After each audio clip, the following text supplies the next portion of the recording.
Pemirsa, pasukan TNI Angkatan Darat menggelar patroli skala besar di Jakarta pasca demo. Lebih dari 3.000 personil dikerahkan untuk menciptakan suasana kondusif di Jakarta dan sekitarnya.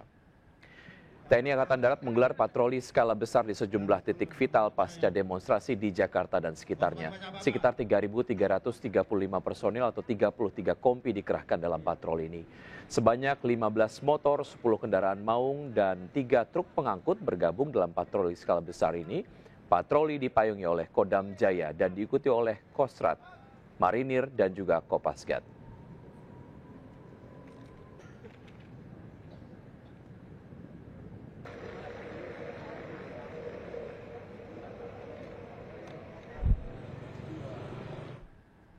Iya, pemirsa, saat ini masih digelar patroli skala besar di Jakarta untuk menciptakan kondisi damai pasca aksi unjuk rasa yang berujung ricuh selama beberapa hari kemarin.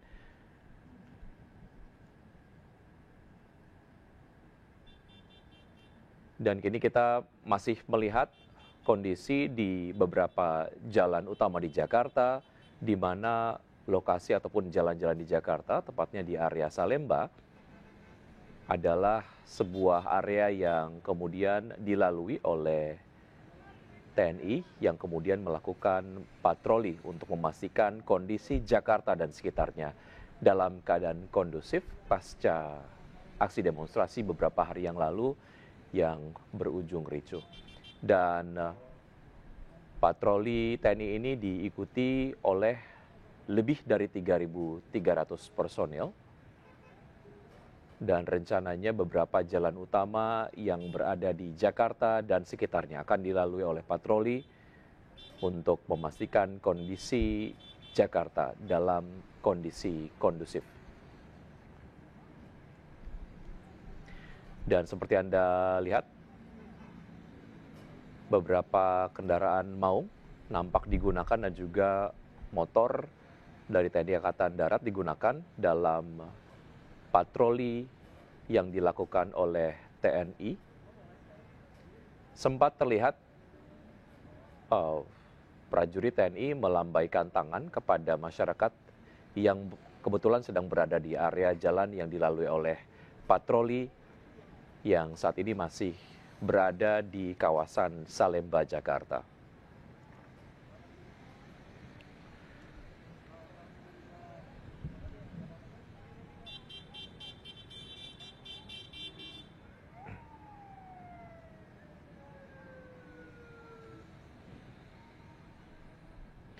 Pemirsa, isu darurat militer mewarnai aksi unjuk rasa dan penjarahan rumah anggota DPR oleh kelompok massa. Dengan tegas, TNI mengatakan taat konstitusi dan isu darurat militer yang berkembang di media sosial tidak benar.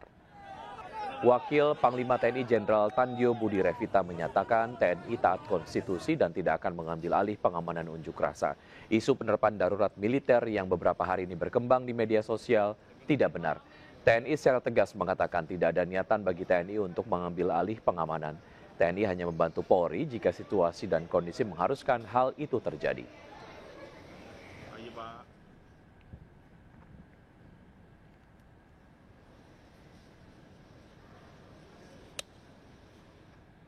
Kerusuhan akibat demo menolak kenaikan gaji DPR menimbulkan kekhawatiran yakni lahirnya status darurat militer. Lalu apa itu darurat militer? Pemirsa, aturan darurat militer dilandaskan pada Perpu nomor 23 tahun 1959 yang menyebut Presiden punya wewenang mengumumkan status darurat militer dengan kondisi tertentu. Pengumuman itu kemudian disampaikan ke DPR paling lambat 3 hari. Durasi darurat militer adalah 6 bulan. Namun jika keadaan perang dengan ancaman keamanan dari luar negeri, durasinya bisa 1 tahun. Ada banyak situasi dan kondisi sebagai dampak darurat militer, yakni penangkapan dan penahanan tanpa proses hukum, lalu pembatasan kebebasan pers, penyebaran informasi, dan pergerakan massa. Pasca aksi demo di Jakarta, kawasan sekitar Makobrimob Kuitang kembali normal dan kondusif. Transjakarta sudah beroperasi penuh melayani penumpang.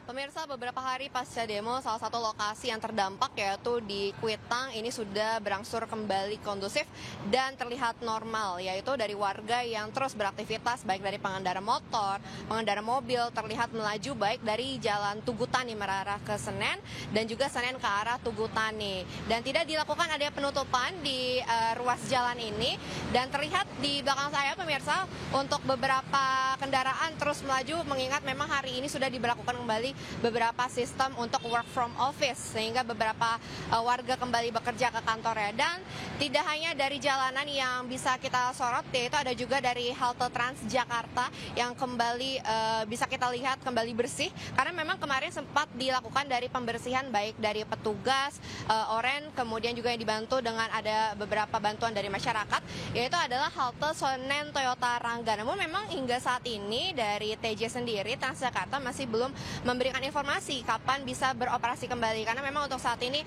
halte Senen Toyota Rangga kemudian juga halte Senen Sentral masih belum bisa melayani baik penumpang turun maupun penumpang yang naik. Dan memang nantinya juga akan diinformasikan terkait kapan pengoperasiannya kembali. Dan dari Transjakarta memberikan apresiasi juga untuk warga Jakarta yaitu dengan adanya tarif Rp1 hingga di tanggal 7 September mendatang. Dan kita pastinya dari warga Jakarta maupun dari sekitar warga Jakarta juga berharap untuk Jakarta kembali pulih sehingga kita bisa beraktivitas kembali. Warga jaga warga. Dari Jakarta, Nora Syafika, Ari Setiawan, iNews melaporkan. Pemirsa, Gubernur DKI Jakarta Pramono Anung menepis kabar yang menyebut stok pangan terancam usai unjuk rasa yang berakhir ricuh di ibu kota beberapa hari yang lalu.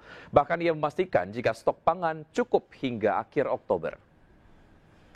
Kekhawatiran masyarakat tentang stok pangan yang terancam usai demo anarkis beberapa hari terakhir di Jakarta ditepis Gubernur Jakarta Pramono Anung. Bahkan Pramono memastikan jika stok pangan di Jakarta cukup hingga akhir Oktober 2025. Hal ini diungkapkan saat rapat dengan Forkopimda di Balai Kota Senin kemarin. Yaitu stok daging sapi, daging ayam, telur, hingga cabai masih dalam kondisi aman. Data per 29 Agustus 2025 menunjukkan kebutuhan beras di Jakarta mencapai 156.745 ton, sementara stok tersedia 303.297 ton. Untuk daging sapi, kebutuhan sebesar 11.999 ton, sedangkan ketersediaan mencapai 40.000 ton. Bahkan untuk komoditas cabai merah keriting, kebutuhan 5.595 ton, stok saat ini masih ada 10.641 ton.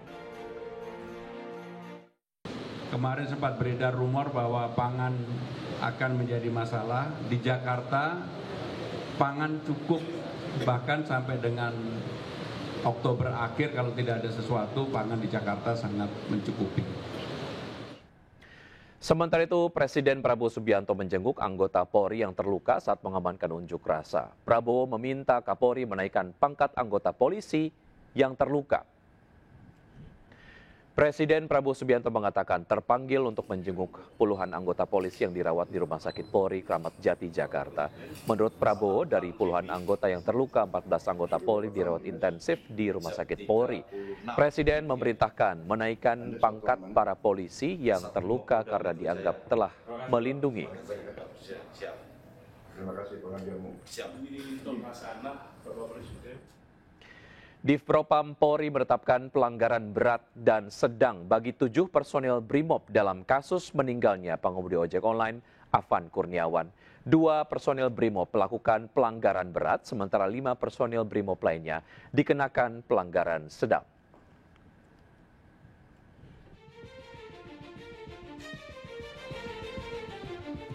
Divisi Propam Polri menetapkan 7 personel Brimob terlibat pelanggaran dalam kasus meninggalnya pengemudi ojek online Afan Kurniawan di kawasan Pejompongan, Jakarta Pusat, 28 Agustus lalu. Keputusan ini diambil setelah pemeriksaan sementara terhadap para personel usai insiden meninggalnya Afan Kurniawan saat ricuh unjuk rasa di sekitar gedung DPR RI.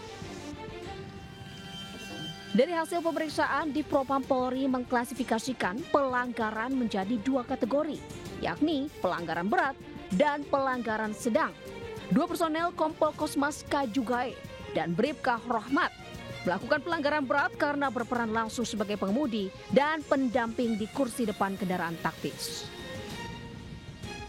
Sementara 5 personel yang dikenakan pelanggaran sedang adalah Aibda M. Rohyani, Bribtu Danang, Bribtu Mardin, Baraka Jana Edi, dan Baraka Yohanes David. Mereka dinilai tidak memiliki kendali atas laju kendaraan tetapi tetap berkewajiban mematuhi prosedur operasional di lapangan. Di Propam Polri juga telah menjadwalkan pemeriksaan lanjutan terhadap seluruh personel termasuk gelaran perkara dan sidang yang digelar pada Selasa dan Rabu esok. Polri membuka akses bagi Kompolnas dan Komnas HAM memantau jalannya proses pemeriksaan sebagai bentuk akuntabilitas Polri kepada publik. Tim Liputan Ayus melaporkan. Ya, pemirsa, sementara itu Divisi Propam Polri hari ini melakukan gelar perkara terhadap 7 anggota BRIMOB pelaku penabrakan driver ojek online Afan Kurniawan. Gelar perkara untuk menentukan layak atau tidaknya ketujuh terduga pelaku ini menjalani sidang etik. Dan kita sudah terhubung dengan Anissa Rizkia. Selamat siang, Anissa. Apakah sudah ada kesimpulan dari gelar perkara yang dilakukan hingga saat ini? Ya, Diki dan juga pemirsa, saat ini proses dari gelar perkara di gedung Divisi Propam Polri masih terus berlangsung. Di tempat saya melaporkan saat ini sejak pukul 9.30 waktu Indonesia Barat, tadi dari pihak eksternal Polri sudah hadir, begitu diantaranya ada dari Komnas HAM dan juga Kapolnas yang hadir tentunya untuk menjalani gelar perkara yang digelar di Mabes Polri ini.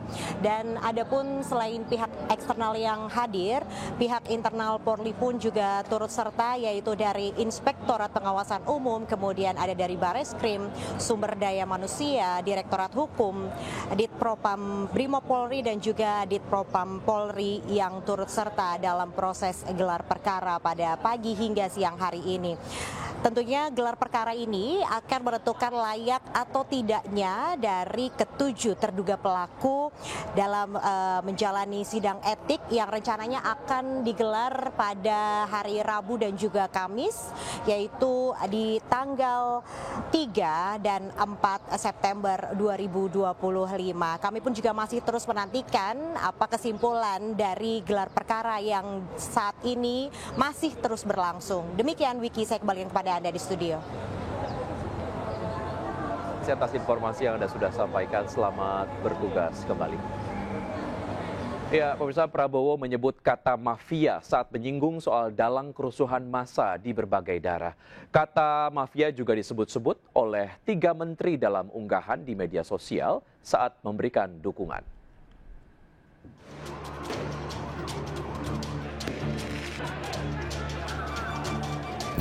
Saya akan hadapi mafia-mafia. Presiden Prabowo Subianto menyebut telah mengantongi indikasi pihak-pihak yang harus bertanggung jawab dalam kerusuhan massa beberapa waktu terakhir. Menurut Prabowo, ada pihak yang sengaja menciptakan kerusuhan, bukan untuk menyampaikan aspirasi. Prabowo pun terang-terangan menyebut siap menghadapi mafia sekuat apapun. Saya akan hadapi mafia-mafia yang sekuat apapun saya hadapi atas nama rakyat. Saya bertekad memberantas korupsi. Sekuat apapun mereka. Demi Allah, saya tidak akan mundur setapapun. Disebut keras oleh Prabowo, lalu siapa mafia yang dimaksud? Prabowo tidak menyebut pasti. Namun sebelumnya melalui unggahan media sosial, 3 Menteri Kabinet Merah Putih juga menyebut kata mafia saat memberi dukungan kepada Presiden dalam menghadapi situasi negara yang memanas. Melalui Instagram, Menteri Kelautan dan Perikanan Sakti Wahyu Trenggono mengunggah foto bertuliskan sepak terjang Prabowo sebagai presiden yang berani melawan mafia beras, mafia minyak goreng hingga mafia migas.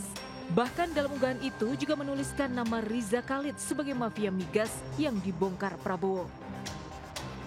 Foto Prabowo dengan tulisan serupa juga diunggah Menteri Perlindungan Pekerja Migran Indonesia Abdul Qadir Karding dan Menteri Perdagangan Zulkifli Hasan di hari yang sama.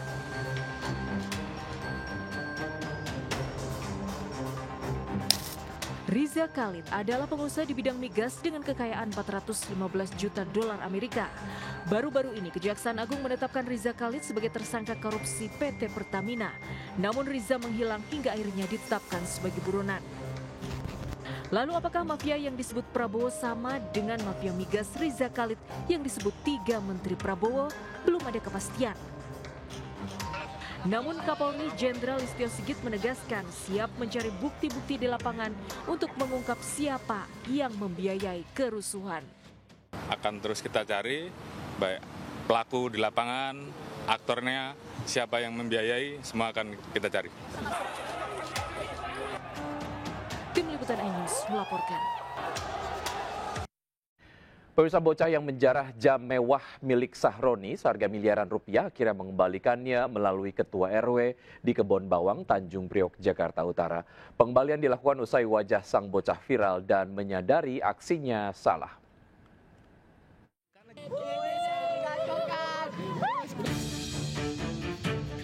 Viral di media sosial, seorang bocah berusia 14 tahun mengambil jam super mewah saat penjarahan di rumah mantan Wakil Ketua Komisi 3 DPR RI, Ahmad Sahroni. Warganet pun heboh karena jam tersebut ternyata harganya selangit mencapai 11 miliar rupiah. Karena merasa bukan haknya, pihak orang tua langsung melapor kepada Ketua RW. Kak, ini jam bukan hak kita. Bapaknya juga udah ngomong, kita pulangin ya. Abi udah ketemu Pak RT, Pak RW, udah ketemu perangkat juga. Tadi malam diterusin. Jadi biar ini memang bukan hak kita juga, Kak. Jadi nanti. Dan ini memang betul yang Bapak bilang, ini limited edition kayaknya. Jam yang harganya fantastis tersebut akhirnya dikembalikan melalui anggota DPRD fraksi Partai Nasdem. Pengurus RW setempat juga sempat mengimbau warga yang turut serta dalam penjarahan untuk mengembalikan barang kepada pemiliknya. Sebelumnya, sejumlah massa menggeruduk kediaman rumah Ahmad Sahroni di Jalan Swasembada Timur 22, Kebon Bawang, Tanjung Priok, Jakarta Utara. Selain melakukan pengerusakan terhadap sejumlah mobil, massa juga menjarah isi rumah diantaranya jam tangan mewah, tas branded, dan perabotan-perabotan rumah lainnya. Dari Jakarta, Rizky Falufi, iNews melaporkan. Pemprov Jakarta bersama petugas dan warga membersihkan fasilitas umum yang rusak akibat unjuk rasa. Kegiatan ini merupakan upaya membangun kembali situasi aman di Jakarta.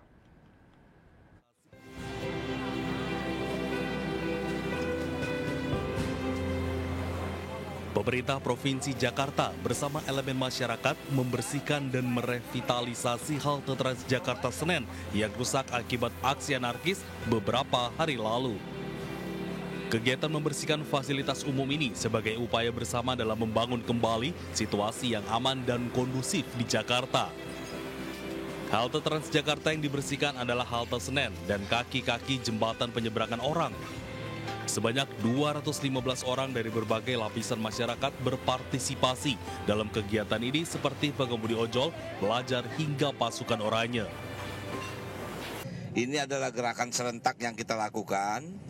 Setelah ini kami Porkovinda akan rapat dan setelah itu seluruh wali kota bergerak sama, yaitu kita melakukan bersih-bersih Jakarta.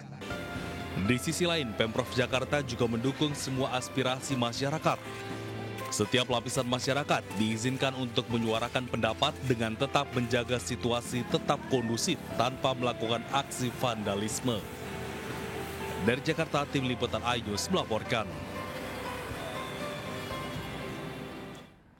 Kita beralih ke Bandung. Pemirsa, unjuk rasa damai ratusan mahasiswa di Bandung yang semula berlangsung damai berakhir ricuh di Senin sore. Kericuhan terjadi saat sekelompok massa tak dikenal tiba-tiba datang melempari DPRD dengan batu dan molotov.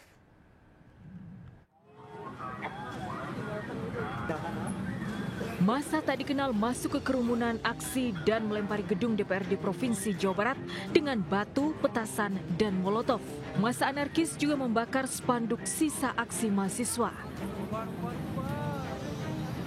Saat itu ratusan mahasiswa yang menggelar unjuk rasa sejak siang sudah mulai meninggalkan lokasi. Ratusan aparat diterjunkan membubarkan massa rusuh dengan melepaskan gas air mata di depan gedung DPRD.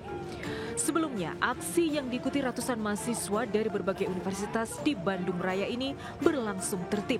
Mahasiswa menuntut DPR mengesahkan RUU perampasan aset serta mendesak Presiden mencopot Kapolri. Selain ricuh di depan gedung DPRD Jabar, kerusuhan massa juga terjadi di bawah jembatan flyover Pasupati Kota Bandung Jumat pekan lalu. Sebuah videotron di kawasan Jalan Dago, kolong flyover Pasupati dibakar massa. Pasca kerusuhan, Dinas PUPR kemarin mengecek struktur jembatan, memastikan keamanan bagi pengendara. Dari Bandung, Jawa Barat, Ervan David, iNews melaporkan.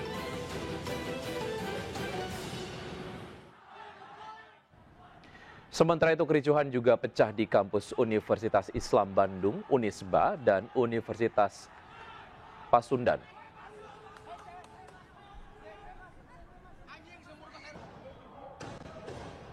Ya, pemirsa, sementara itu kericuhan juga pecah di kampus Universitas Islam Bandung, Unisba, dan Universitas Pasundan atau UMPAS di Taman Sari, Bandung pukul 23.30 waktu Indonesia bagian Barat. Menggunakan kendaraan lapis baja, puluhan petugas merangsek ke kawasan sekitar kampus hingga menembakkan gas air mata ke dalam kampus yang saat itu ditempati mahasiswa yang tengah beristirahat.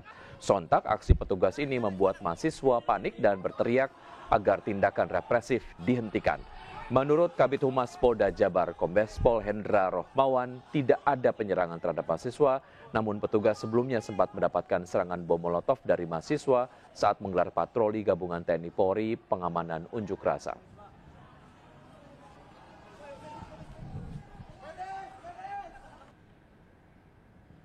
Dan untuk mengetahui situasi pasca kericuhan dan pembakaran fasilitas umum di flyover Pasopati, Bandung, sudah bergabung bersama kita Ervan David. Selamat siang, Ervan. Bagaimana kondisi flyover saat ini? Apakah cukup aman bagi pengendara? Ya, selamat siang Wiki dan juga pemirsa. Pasca terjadinya insiden pembakaran pada Jumat hingga Sabtu dini hari pekan lalu, sejumlah fasilitas umum di kawasan Jalan Dago rusak serta dibakar oleh massa aksi tidak dikenal, dan salah satunya di kawasan Jalan Simpang Dago ini sendiri, yang dari pantauan kami di lapangan ada 4 megatron, 1 pos polisi, dan fasilitas lalu lintas yang ada di kawasan Jalan Dago ini sendiri rusak parah, dan bahkan dampak dari pembakaran flyover di Dago ini mengalami imbas dari pembakaran kelompok massa tak dikenal. Dan kami perlihatkan untuk situasi saat ini megatron yang dibakar oleh massa aksi. Saat ini petugas dari PU melalui Balai Besar Pelaksanaan Jalan DKI Jakarta Jawa Barat memeriksa kondisi flyover Prof.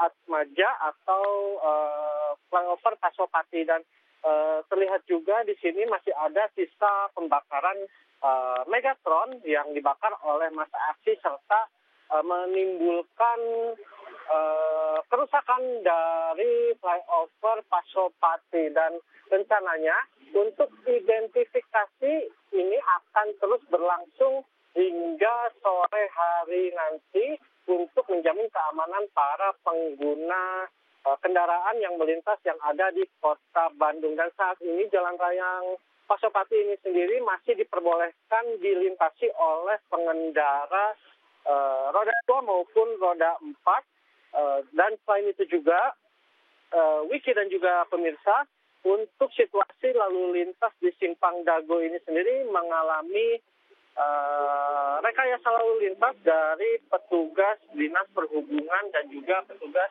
lantas dari Polrestabes Bandung, di mana kawasan dari arah Pasopati menuju kawasan Jalan Suci dialihkan menuju kawasan Jalan Dago, dan hingga saat ini sendiri masih tertib dan juga kondusif untuk kondisi dari kota Bandung. Sementara dari informasi yang kami dapatkan, Wiki dan juga pemirsa, bahwa rencananya pada hari ini ratusan mahasiswa akan kembali menggelar aksi di gedung DPRD Provinsi Jawa Barat. Dan kami menghimbau kepada masyarakat Kota Bandung untuk menghindari kawasan-kawasan yang ada di sekitar DPRD, kawasan Jalan Dago, kawasan Jalan Banda, serta kawasan Arya Jipang. Demikian Wiki dan juga pemirsa. Baik, terima kasih atas informasi yang Anda sudah sampaikan. Selamat bertugas kembali. Ya, pemirsa, aksi demo di sejumlah daerah berujung ricuh di Manado, Sulawesi Utara. Mahasiswa dan petugas bentrok karena melewati batas waktu yang ditentukan.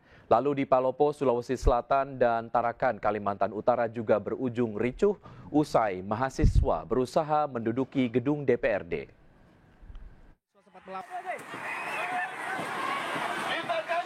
Tembakan meriam air dilepaskan petugas ke kerumunan mahasiswa yang melakukan unjuk rasa di gerbang kantor DPRD Provinsi Sulawesi Utara. Kericuan ini dipicu aksi unjuk rasa yang dinilai telah melewati batas waktu yang sudah ditentukan. Mahasiswa sempat melawan dengan melemparkan batu ke arah petugas.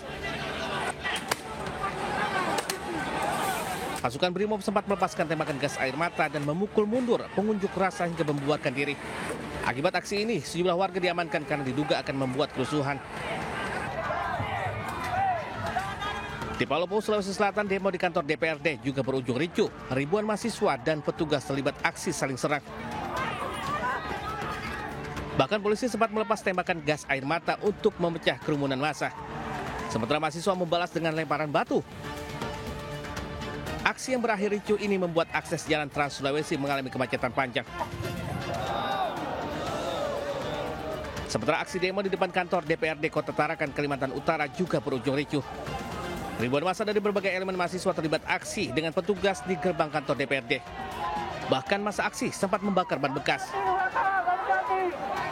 Dalam aksi ini, massa menuntut tunjangan anggota DPR dibatalkan. Selain itu, pengunjuk rasa juga meminta agar perwakilan DPR RI Dapil Kaltara untuk hadir duduk bersama mendengar aspirasi dan merealisasikan beberapa tuntutan. Tim Liputan News melaporkan. Duka atas insiden kerusuhan massa di berbagai daerah terus bertambah. Kali ini, seorang pelajar di SMK di Kabupaten Tangerang, Banten, meninggal dunia usai ikut unjuk rasa di DPR pekan lalu. Korban sempat dirawat 3 hari di rumah sakit namun tidak tertolong.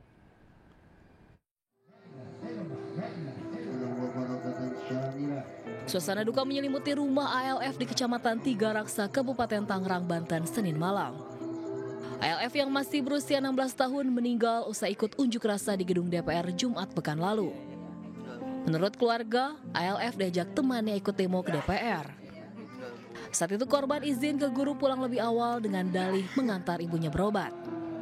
Usai demo di DPR, ALF sempat dinyatakan hilang hingga akhirnya keluarga mendapat kabar korban kritis di RSAL Dr. Minto Harjo, Jakarta. Karena memang mungkin rekan-rekannya, temannya di lingkungan mengetahui, jadi disampaikanlah ke pihak keluarga dan memang posisinya sudah di rumah sakit. Kematian ALF menambah panjang daftar korban tewas dalam aksi massa di berbagai daerah beberapa hari terakhir. Sebelumnya 6 orang meninggal, diantaranya Afan Kurniawan, pengemudi ojol yang meninggal ditabrak rantis di Jakarta. Di Makassar, ada 4 orang meninggal, yaitu Dandi, pengemudi ojol yang dikira intel dan dikeroyok massa. 3 korban lainnya adalah Saiful Akbar, Muhammad Akbar Basri, dan Sarinawati. Ketiganya adalah pegawai yang tewas saat massa membakar gedung DPR. Di Yogyakarta, mahasiswa Amikom Reza Sendi meninggal akibat terluka usai ikut unjuk rasa. Tim Liputan. Seorang pemuda diamankan warga karena membawa bom molotov saat akan ikut aksi demonstrasi di DPRD Malang, Jawa Timur. Diduga ia menjadi bagian dari kelompok tertentu yang akan melakukan kericuhan dalam aksi unjuk rasa mahasiswa. Pemuda berusia 21 tahun ini sempat menjadi sasaran amuk warga karena diketahui membawa bom molotov saat aksi unjuk rasa di depan DPRD Kota Malang. Beruntung ia diamankan petugas dari amuk warga dan segera dibawa ke pos Satpol PP. Sebelumnya warga melihat pemuda ini bersama 2 rekannya di pojokan sekolah SMA 3. Namun tiba-tiba bom molotov yang terbuat dari botol air mineral lengkap dengan sumbunya terjatuh. Warga yang melihat segera mengamankan pemuda sementara 2 rekannya kabur. Hasil pemeriksaan, pelaku merupakan warga dari Karangploso, namun belum diketahui apakah ia anggota dari kelompok tertentu atau bukan. Saat ini ponselnya sudah diamankan dan diperiksa untuk mengetahui data yang ada di dalamnya.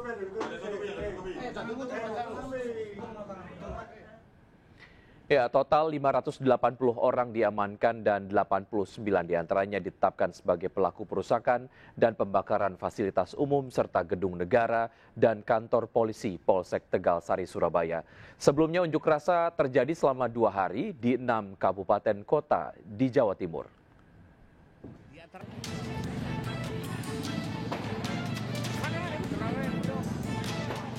Pasca unjuk rasa anarkis 2 hari pada 29 dan 30 Agustus 2025 lalu, Polda Jawa Timur mengamankan 580 orang perusuh. Seluruh perusuh diamankan dari unjuk rasa anarkis di 6 kabupaten kota di Jawa Timur, diantaranya Surabaya, Malang Kota, Malang Kabupaten, Kediri Kota, Kediri Kabupaten, dan Sidoarjo. Dari 580 orang yang diamankan, 89 orang diproses hukum, 12 orang proses pemeriksaan, dan 479 orang dipulangkan untuk diserahkan ke orang tua karena masih di bawah umur. Ratusan orang yang diamankan ini merupakan pelaku perusakan fasilitas umum serta beberapa diantaranya pelaku pembakaran gedung negara Gerahadi serta Mapolsek Tegalsari. Gerahadi masih kita lakukan pendalaman karena tentu ini kita cukup kesulitan kalau menemukan apakah pelaku itu dari kelompok tertentu atau memang perorangan. Akibat perbuatannya, para pelaku terancam hukuman penjara 5 tahun lebih. Dari Surabaya, Jawa Timur, Rahmat Ilyasan Anyus melaporkan. Pemirsa, keluarga Afan Kurniawan, pengemudi ojol yang tewas tertabrak rantis Polri mendapatkan rumah subsidi gratis dari pemerintah. Keluarga Afan terharu karena semasa hidup Afan bercita-cita bisa membelikan rumah untuk orang tuanya.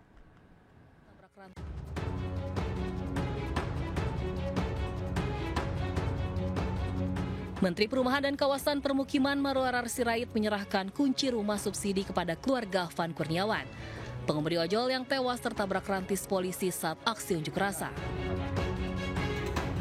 Lokasi hunian ini berada di kawasan Cilengsi, Bogor, Jawa Barat. Keluarga Afan mengaku senang sekaligus terharu. Karena kalau tidak cocok di sini, saya sudah siapkan 2 alternatif rumah subsidi. Yang pertama di Tiga Raksa, yang bagus, ya Pak Heru ya. Yang di Tiga Raksa ya, di Tangerang ya. Yang kita udah cek bagus. Yang kedua di Serang, di Serang ya gitu. Jadi saya meminta memang dari Bapak Ibu mungkin tidak muter-muter. Adapun biaya pembelian rumah ditanggung Menteri PKP Marwarar Sirait dibantu BP Tapera. Semasa hidupnya Afan merupakan tulang punggung keluarga dan bercita-cita bisa membelikan rumah untuk kedua orang tuanya. Dari Bogor, Jawa Barat, Cahyat Supriyatna, iNews melaporkan. Beralih ke informasi lain, pemirsa, diplomat KBRI 5 Peru, Zetro Leonardo Purba, tewas ditembak. Peristiwa itu terjadi saat Zetro sedang bersepeda bersama sang istri di kawasan permukiman. Media Peru melaporkan aksi penembakan di wilayah distrik Lins pada Senin waktu setempat. Dalam laporannya terdapat korban jiwa seorang pejabat diplomatik Kedutaan Besar Indonesia di Peru. Korban atas nama Zetro Leonardo Purba ditembak 3 kali oleh orang bersenjata beberapa meter dari apartemen yang ia sewa bersama istrinya. Usai ditembak, Zetro dibawa ke klinik Javier Parado, namun dokter menyatakan diplomat itu meninggal saat berada di klinik.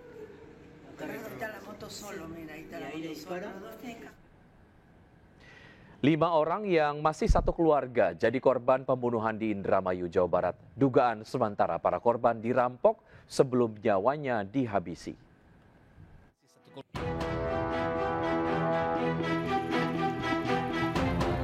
Warga Kelurahan Pauman, Kabupaten Indramayu, Jawa Barat digemparkan penemuan 5 jasad yang masih satu keluarga. Para korban terdiri dari ayah, ibu, bapak mertua, anak yang masih duduk di kelas 1 SD, serta bayi berusia 8 bulan. Penemuan jasad satu keluarga ini berawal dari kecurigaan tetangga korban yang mencium bau tak sedap dari rumah korban. Sementara penghuni rumah tak kunjung keluar selama 3 hari. Saat rumah dibongkar paksa, warga menemukan 5 jasad terkubur di halaman belakang. Pihak tetangga menduga penghuni rumah tewas setelah dirampok. Dalam kasus ini, polisi telah memeriksa sejumlah saksi dan mengamankan barang bukti, diantaranya baju korban dan telepon genggam.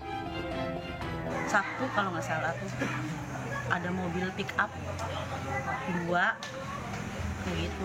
Oh, di area situ ya. Berarti itu udah lama ya berarti kemungkinannya. Udah sekitar 4 hari 3 hari. 4 hari 3 hari itu. Saat ini kelima jasad dievakuasi ke Rumah Sakit Bayangkara Losarang. Kasusnya kini masih ditangani unit Satreskrim Polres Indramayu. Dari Indramayu, Jawa Barat, Pak Iskandar Anyus melaporkan. Pemirsa, sebuah helikopter dilaporkan hilang kontak usai terbang dari Kota Baru menuju Palangkaraya di wilayah Kecamatan Mantewe, Kabupaten Tanah Bumbu. Helikopter dengan nomor registrasi PKRGH terbang pada ketinggian 3.000 kaki. Helikopter lepas landas dari Bandara Kota Baru pada pukul 7.46 waktu Indonesia bagian Barat dengan waktu perkiraan tiba di Bandara Pangkal Raya sekitar pukul 9.15 WIB.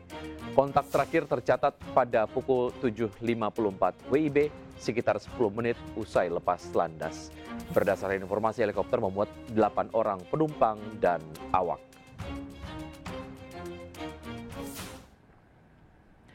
Akibat kerusakan rem, sebuah mobil MPV menabrak sejumlah pemotor di Jalan Raya Parung Ciputat, Bojong Sari, Kota Depok, Jawa Barat. Akibatnya 5 orang mengalami luka-luka dan dibawa ke rumah sakit.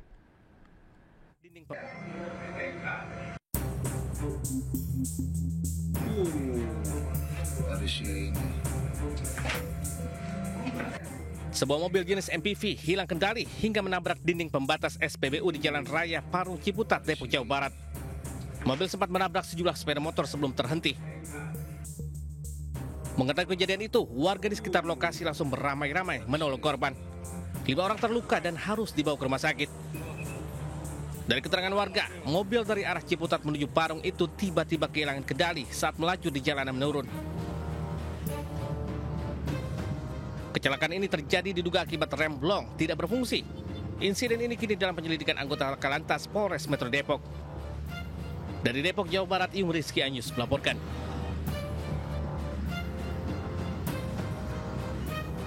Kita akan kembali melihat suasana ribuan personel TNI diturunkan patroli di Jakarta. Sudah ada rekan Naura Syafikah di lokasi. Selamat siang Naura, di mana saja fokus patroli TNI hari ini? Dan nampaknya Anda ini kemudian masih mengikuti patroli TNI di Jakarta ya. Seperti apa Naura? Selamat siang dan pemirsa. Di siang hari ini walaupun panas terik penyenggan, tapi tidak menurunkan semangat. TNI ada yang bersama dengan saya, ada di belakang saya, Uci dan juga pemirsa. Ini dia. Yang tadi kita sudah memulai perjalanan itu dari Monas, kemudian kita menuju ke Jalan Juanda, kemudian menuju Jalan Gambir, kemudian sempat juga ke Kupang dan melihat kondisi langsung dari Makobrimob pasca demo kemarin. Dan sekarang, Uci dan juga pemirsa, kami sudah berada di tepat depan DPR, di mana memang ini adalah tujuan utama dari perjalanan itu, yaitu memang berakhir di daerah atau di depan DPR. Dan di hari ini memang patroli skala besar yang dilaksanakan TNI AD ini berjumlah lebih dari 3.000 personil yang berasal dari 33 komisi. Dan untuk perjalanan hari ini juga dimeriahkan atau dilengkapi dengan sekitar 15 kendaraan motor taktis, kemudian juga dari 10 maung, kemudian juga ada 3 truk pengangkut. Dan di sinilah saya juga bergabung bersama dengan media lainnya mengikuti patroli skala besar pada hari ini, di mana memang pada hari ini dari personil yang turun, yaitu dari TNI AD ini juga menyerukan bagaimana memang untuk rakyat harus terus menjaga solidaritas, kemudian keamanan, kemudian juga mengingatkan agar tidak mudah terprovokasi. Dan memang jika bisa dilihat dari tadi kami memantau selama sepanjang perjalanan, ini dari warga juga ikut menyerukan semangat dan memberikan semangat kepada TNI, dan juga hingga saat ini dari personil juga masih terus menyerukan semangat, yaitu di mana TNI bersama rakyat dan juga menyerukan untuk semangat dan solidaritas. Dan memang untuk patroli skala besar ini akan terus dilakukan, masih belum diketahui juga hingga kapan, namun memang setiap jamnya akan terus dilakukan, yaitu di mana salah satu tadi kami menerima informasi bahwa memang nanti malam pun sekitar pukul 7 atau 8 malam akan dilakukan patroli besar-besaran lagi dari TNI AD pada hari. Sementara itu, Wisti. Baik, Naura, terima kasih atas informasi yang Anda sudah sampaikan. Selamat bertugas kembali.